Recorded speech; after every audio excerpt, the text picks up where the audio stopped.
Hey friends and fellow sim historians, welcome back to my Victorian Royalty Challenge. We're going to start off today at the Windsor Palace with Sybil and Albert, and we've got a lot of fun things in store today. So last episode we had a couple births actually, and one of those births being, well, I guess two of those births being right here. And it looks like Sybil is recovering decently well, which is nice to see. But we have our heir. It's either going to be Frederick or Albert. I think we're going to kind of just wait and see how things go and see what their personalities are like before we decide on who actually is the heir. They're kind of cranky children. So here we've got Frederick. I don't even know why he's upset. He's probably hungry. I'm sure it's fine. So while we're having Sybil and Albert take care of the babies, since I don't know where our royal nanny is, I just want to say that we have a lot of fun things to do today, so we're going to spend a little tiny bit of time here and also at the Duponts to age up the babies into toddlers so we can actually start to see what they look like and see what their personalities are like, which is always fun. And then we're going to spend a little bit of time at the Ashbys. I think Annelise Ashby is probably going to be giving birth this episode. And we'll end today by hopping over to hang out with Geneva for a little bit. It's probably about time that she gets pregnant as well. And then we can kind of like have all of our second generation in the works, which is really exciting. Albert is actually proving to be a really attentive father, despite the fact that our royal nanny is actually starting to do her job and show up when the babies need her. But regardless, he's still taking quite a lot of initiative and making sure the babies are doing okay and like spending some quality time with them. In the meantime, Sybil is kind of utilizing a lot of her free time to work on her skilling, so she's been focusing a lot right now on her research and debate skills, because I do feel like debate as the monarch is probably really critical in convincing people to do what you want them to do. So I think that's a really fitting goal for her. But above all else, Albert is just kind of having fun. He's been spending a lot of time dancing upstairs in between taking care of the babies and just enjoying himself, but he otherwise like autonomously takes care of them, which is remarkable because I feel like normally in The Sims 4, when your Sims are autonomously taking care of babies, they're not actually doing the right actions. They're just perpetually feeding them even though they're not hungry. Kind of like what Albert is doing right now. Thankfully, it's finally time to age up the babies. I think I'll let Sybil do the honors here, although I think she's probably interacted with them the least out of anyone else in the household. But, you know, as the monarch, you get to take some things for yourself. But we're gonna go ahead and age them up this afternoon because tonight they're invited to a very special dinner at the Ashbys, and so I want them to have plenty of time to get ready and attend that and see what happens. Oh, it looks like Frederick has red hair. Oh, that's exciting. Okay, so I used the randomizer trait and he went with Inquisitive, so I think we're just gonna stick with it. Oh my goodness. Oh, and it's like light ginger too. Okay, alright. Although Sybil, for some reason, Sybil just does not look pleased at all. It looks like we've got a bit of an audience over here, which is kind of funny. Charmer. Oh my gosh. Oh my gosh. What the?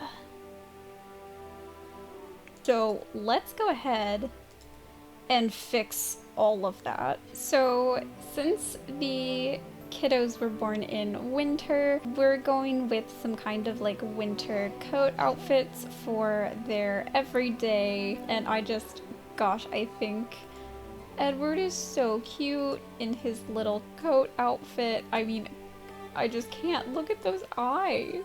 Oh. Oh, and here's Frederick looking absolutely adorable in his little blue coat. His eyes are just a little bit bluer than his brother's too, so they're just so cute together. Oh my goodness, look how serious they all look. Apparently aging toddlers up is an affair. Oh my god, I'm sorry, I will stop fangirling over the toddlers. They're just so cute. All right, so now that everybody's aged up, we are going to pop over to the Ashbys. And I think we're gonna hang out there for a little while. So we'll probably wait until Annelise gives birth, and we'll also be having the Windsors over for dinner. So we are bound to have some very interesting things occur today. Of course, we hop over to the Ashbys, and Annelise is practicing her tactical strategies with chess. So if that gives you a precursor into what to expect, I don't know what else does. Although she does seem to be a little bit miserable from the pregnancy, and I can't say I blame her. Things have been a little bit calmer with the Ashbys since the drama that happened at our banquet last episode. So if you remember correctly, they got into a physical fight, quite literally. Didn't exactly end well, but it did end with Annelise wanting to kind of secure her place in her title, hence the pregnancy immediately thereafter. On the other hand, their conversation is already unpleasant. They are quickly losing friendship with every conversation, and we're only about 4 days into the challenge, only 4 sim days. Obviously, it doesn't really seem like there's going to be a lot of hope of reconciliation. I know that Annelise is kind of pretending that things are fine and that she's not worried about the situation, but she also knows that it's not just about protecting herself anymore, it's about protecting her unborn child. And she's just not really convinced that she can do that while Christopher is around. They are sleeping in separate bedrooms. That doesn't have anything to do with how they feel about each other. That's just kind of the custom in the 19th century. Given their relationship, I don't really think they would want to sleep in the same bedroom, although for some reason he was just in here like hanging out on the couch. I don't know why. Honestly, Annelise is doing a very impressive job pretending that she still likes him, tolerates him. I don't even know what the right verb is here, because I mean, who gets into a fist fight with your wife at a dinner party? I mean, he seems very sleazy, but, you know, on the other hand, Annelise isn't, like, the nicest of our Sims, but regardless of how nice or proper she is, she still doesn't deserve to be in an abusive relationship, and so the whole situation is just really, really questionable. Just because of how pregnant Annelise is right now, I think we're gonna go ahead and instead of invite the monarch over for dinner, we're going to do lunch. Just so that way she can, like, have some time to recover. I mean, she's in her 3rd trimester and she's looking real pregnant. I mean, look at her. She is so very pregnant. This is not going to be a particularly enjoyable afternoon for her. I mean, I think she's just kind of running back and forth from the bathroom all morning anyway, and I can't imagine lunch is going to be any different. And she also knows that she needs to be like schmoozing a bit with the king and queen, especially the queen, because she's got some plans regarding how to deal with her husband, and they do involve the monarch. For some reason, Albert decided to come here on a bike. Sybil just looks so annoyed with him. Oh, and we did get ourselves a butler. The butler is very unhappy. I mean, I guess I can't blame him. He's probably... I feel like Christopher and Annelise are not enjoyable to work under, if we're being honest.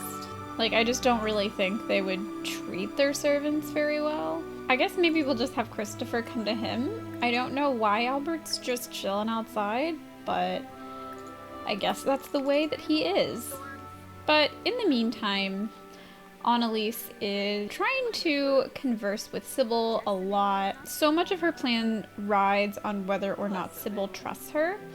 And she knows that she's at like some kind of disadvantage since really the person who has her ear the most is Bartholomew Dupont, because that's her advisor. So she knows that at some point she needs to try and get to know Bartholomew and get Bartholomew to trust her. Oh, she's so pregnant she's clipping through the table. That must not be an enjoyable time. But in the meantime, she knows that she needs to get on Sybil's good side as best as possible, and I feel like that's probably not going to be that hard for Annelise, considering the fact that these two actually have, like, kind of similar personalities. Like, they're both a little bit cunning, they're both very strategic, so I feel like they would naturally get along quite well.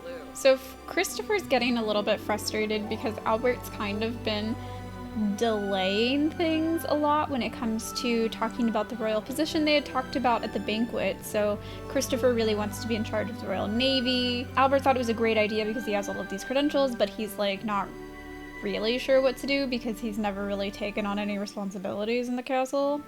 I guess Christopher just got a little frustrated and is kind of like, look, is this happening or not? Albert's like, no, it is. It definitely is. I just have a lot of anxiety about actually getting this started. So Christopher is like doing the best that he can to make Albert feel comfortable with him, make Albert also feel a little bit panicky about the fact that he hasn't taken a greater role when it comes to the court politics. So he's trying to definitely present it as though it's like he's doing Albert a favor. I mean, how could you not already have someone in charge of this? Like, what must Sybil think of you that you're not taking on the reins with this project? And so Albert's like, you know what? I think you're right. I think I have been dragging my feet on this. I'm just like not super sure about my place in the castle yet. All of this is very new and Sybil's a lot. He just kind of goes ahead and agrees. He's like, you know what, let's do this. Sybil thinks I'm kind of useless anyway, so she's gonna be really proud of me if I come to her after having finished all of this stuff and like nailing everything down, and then Sybil won't have to do anything. So his intentions are so good. But poor Albert is just so naive that he doesn't have any idea about Christopher's ulterior motives, and like, I mean, I don't know where Christopher really thinks he can go from this situation. I guess getting control over the Royal Army or Navy, I think we're gonna go with Navy for him, is like kind of a big deal. Like, if you control the Navy, you control quite a bit. Oh, and apparently while eating dinner in the bathroom instead of at the table with everyone else, I guess she's just a little bit overwhelmed from the whole situation. Annelise has gone into labor. So we're gonna go ahead and hop upstairs and take care of that while everyone else is working on dinner. All right, it's the first baby for the Ashbys, and it's a boy. Oh, thank goodness. We got an heir right off the bat for her, which I think goes exactly according to plan. So that's really exciting for Annelise. Everything is going perfectly. So we're gonna name him Alexander Ashby. Thanks, Jamie Annabana, for the name. So glad we have those. Oh my goodness, he's perfect. And look at how tightly Annelise is grasping that baby. She is just so relieved. Her plan is going accordingly, and she finally feels a little bit safer. But on the other hand, now she has to worry about protecting a whole other life from her really horrible husband. So it's the same evening. Annelise just gave birth to her son, and she is really worried about the situation. There is no time to spare. So while everyone is still eating dinner, she knows that Christopher probably isn't going to bother checking on her and isn't really too concerned. He got a little drunk and is way too excited about having an heir. So she actually ran over to the Duponts to have a conversation with Bartholomew. So she calls Bartholomew out. He's kind of like, what are you doing here? It's like kind of late in the evening and we don't really know each other. This is a little bit unorthodox. She didn't announce her arrival. She didn't send a letter. Annelise is like, listen, something really bad is happening. I overheard my husband fraternizing with Prince Albert. She thinks that Bartholomew is trying to take over the Navy so that he can overthrow the Queen, and she thinks that Albert knows these are his intentions, and maybe Albert has hostile feelings towards the monarch, and obviously Bartholomew is kind of like, what is wrong with you? What are you talking about? But Annelise is absolutely terrified and doesn't know what to do or who else to turn to. And, like, she genuinely is scared, and I think that Bartholomew can probably tell. Oh no, is there a fire? Apparently a fire has broken out. Not really sure what's happening, but Bartholomew is kind of like, this is weird timing. He's obviously a little bit tense and concerned about the situation because Annelise shows up here yelling all of this kind of scary, crazy, treasonous stuff to him, and he doesn't even know her that well. Suddenly, she gets here and a fire breaks out inside of his home. So there's a lot of weird stuff going on. He's not really sure what's happening, but also at that moment, Sybil shows up, and she's really excited about the fire generally because of the way that she is, which is evil. Bartholomew doesn't really know what to do. He's kind of panicking about the fire and the fact that someone just tried to tell him that the prince is trying to commit treason against his wife, which is probably, to be honest, a little bit preposterous, and I think maybe Annelise went a little bit too far with that one. Oh my god. Okay, well I guess we should, like, maybe go inside and see what's happening. Since the firemen are leaving, I'm assuming that everything is okay. Actually, I think we're just gonna switch over to the Duponts now, and we still have to age up their child, and we can see what's going on here. I'm a little bit curious. I feel like a lot of drama just happened that I wasn't really anticipating. Okay, well, it looks like the house is okay. I'm not really sure what the fire was about. Oh, I mean, the oven was broken, so I guess Emily must have caught the house on fire while she was cooking. Isn't the first time at all, but I'm glad I didn't actually have, like, the dangerous fires mod installed as I had planned to. That could have been pretty bad. So we need to feed Charlotte because Charlotte is absolutely starving, and then we're gonna age her up. Charlotte is a particularly fussy baby. I feel like Emily has had to get up and take care of her at least like 5 times in one night. But before we age Charlotte up, Bartholomew and Emily sit down for a little tete-a-tete in his bedchambers, and she's kind of asking, like, what happened last night? Like, I was a little bit preoccupied with the fire, but I know that the queen was here, and I saw that Annelise was running around outside. What's happening? And so Bartholomew starts to fill her in on the situation. He tells her about the question of treason that Annelise brought to him, because to be honest, he doesn't really know how to handle that accusation. He doesn't know whether or not it's even appropriate to bring it up to Sybil, and so he's just feeling really confused. He doesn't really know who to talk to about the situation, and, like, I know that he hasn't exactly been the most attentive husband, but he does still care about Emily, and he just is really confused and a little bit lost. So they keep chatting while she's making breakfast, and she's not making breakfast well. I'll give her that. I kind of understand why they had a fire already. And she's like, you know, I kind of think you need to tell Sybil about this. I mean, it's possible that it's nothing, but if it turns out that the treason is real, and she finds out that you know about it and you didn't tell her, like, you're gone. And she's probably gonna think you were part of the situation, which is even worse. So he agrees with her. He's going to try and chat with Annelise a little bit more, and maybe try and talk to Albert, engage the situation, but he's just really surprised about the suggestion that Albert would be involved in this, considering the fact that Albert is kind of known within the kingdom for being just a little bit naive, and he, like, doesn't really think that Albert would do that, but he's not really sure. So Emily is still kind of taking care of her needs. She's still really recovering from her bad pregnancy, so we decided to let Bartholomew age up their daughter. Oh, and she's a charmer. Okay. I am fine with that. Okay, so here is little Charlotte aged up. She is just the cutest thing with her little button nose that she got from her mom. Oh, so precious. Put her in pink. She just, I don't know, it feels right. So Bartholomew wants to get to the bottom of the situation really fast. So he actually invites over both Sybil and Annelise because, to be honest, if this is something as big as she says it is, Sybil really needs to be kept in the loop. So while Annelise waits outside, for some reason Bartholomew is super paranoid and brought Sybil into the bathroom so he could tell her what he thinks is happening, what's going on. Obviously, Sybil is shocked.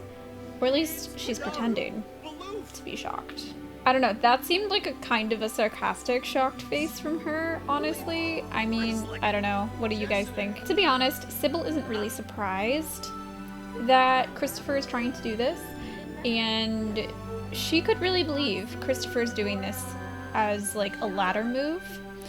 She doesn't think Albert has any idea what's happening. I mean, Albert is just... Poor Albert, we talk about him like he's so dumb, but he's not a conniving sim. She made sure of that when she married him because she really wanted a partner who she could control very easily. So she's really glad that Bartholomew told her. He's really doing his duties as the royal advisor justice. In the meantime, Emily is kind of keeping Annelise company. Although the two don't exactly get along, they've had very few interactions and yet already have a negative relationship, which is interesting. Actually, Emily really dislikes both of the Fosters. I'm not really sure why. They're both pretty mild people. But yeah, Emily just clearly looks really uncomfortable. Annelise, on the other hand, doesn't seem too concerned, which is really interesting. I mean, honestly, she looks a little bit smug. And I think Sybil knows that it's a very awkward situation.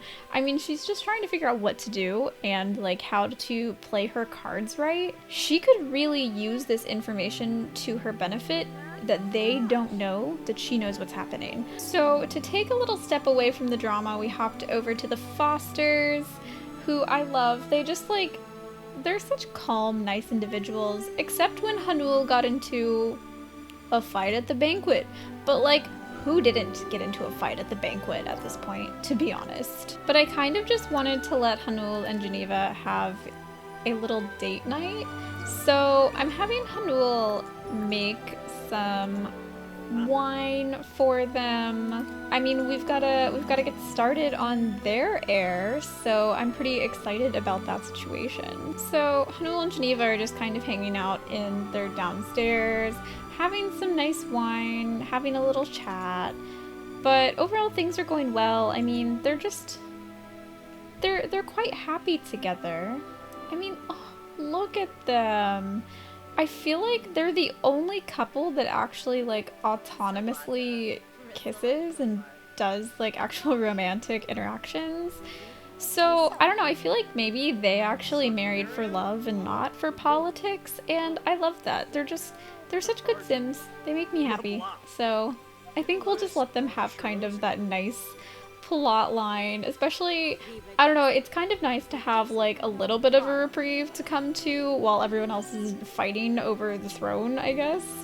And true to nature, they're just kind of having conversations about art and music and culture and dreaming about opening a symphony, because really they're kind of the first sims in Brindleton Bay to really try and bring like the music culture into town. There's definitely a bit of an art culture, but like when it comes to compositions, there's not really as much to go off of. So I feel like establishing like a local university with a beautiful music hall would just be a beautiful dream of theirs. I mean, look how happy she is even thinking about it. Oh no, Hanul is already a little tipsy. Actually, they're both a little bit tipsy. Oh, that blush does not look good on her skin. Regardless of them both being a little tipsy, they're really excited to actually start their family, and they're also not really just thinking about lineage and an heir. They're like really thinking about family life and like what it means to have a child and not just an heir. So I think that's really great for them. But alright, I think we're gonna end there. I know so much happened today, and I'm really excited to see where things go in the next episode. We still haven't totally sussed out the whole affair situation that was implied in episode 1, so we will be coming back to that maybe next episode, and then we'll find out if Geneva's pregnant, and we also need to figure out what is going to come of Annelise's plan. So thanks for joining me today. Don't forget to like and subscribe, and we also do have a Discord for historical simming. So if you like any simming from medieval to Renaissance to 19th century and Victorian, you can come along and we share our own stories and ideas for plot lines in my videos, and also like custom content and stuff, and we just chat and have a great time. So feel free to join if you like. Thanks, and see you next time.